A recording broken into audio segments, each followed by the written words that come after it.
After this I saw another angel coming down from heaven, having great authority, and the earth was made bright with his glory.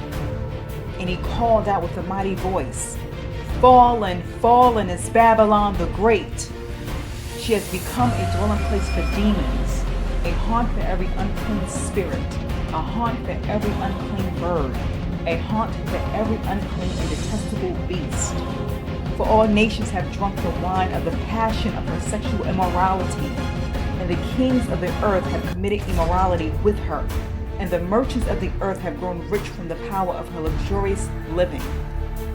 Then I heard another voice from heaven saying, "Come out of her, my people, lest you take part in her sins, lest you share in her plagues.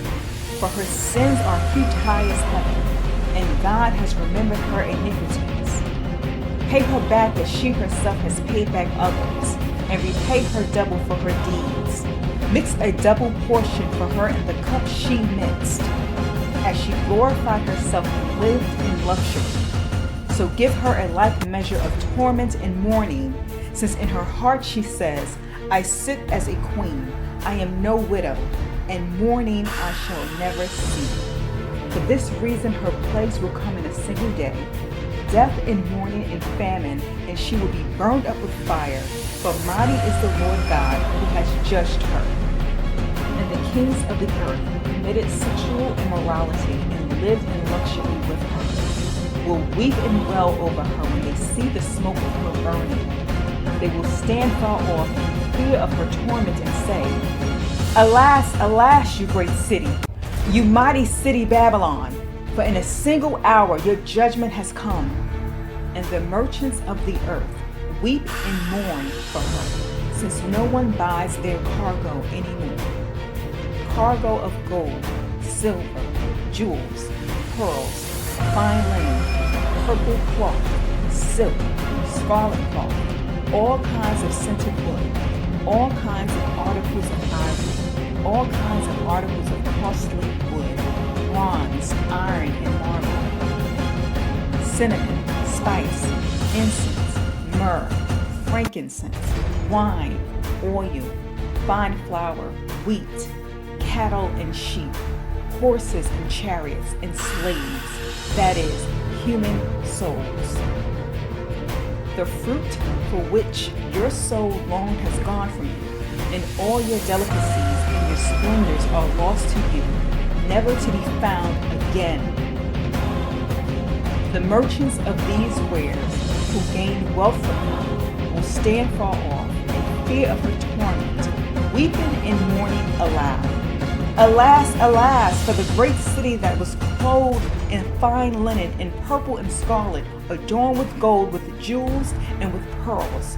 For in a single hour all this wealth has been laid waste, and all shipmasters and seafaring men, sailors and all whose trade is on the sea, stood far off and cried out as they saw the smoke of her burning. What city was like the great city?" And he threw dust on their heads as they wept and mourned, crying out, "Alas, alas, for the great city where all who had ships at sea grew rich by her wealth. For in a single hour she has been laid waste. Rejoice over her, O heaven, and you saints and apostles and prophets, for God has given judgment for you against her."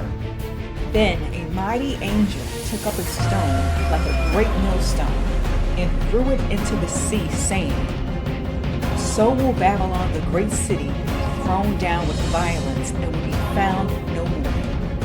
And the sound of harpists and musicians, of flute players and trumpeters will be heard in you no more.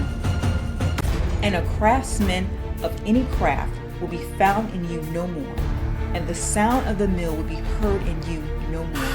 And the light of a lamp will shine in you no more. And the voice of bridegroom and bride will be heard in you no more. For your merchants were the great ones of the earth, and all nations were deceived by your sorcery.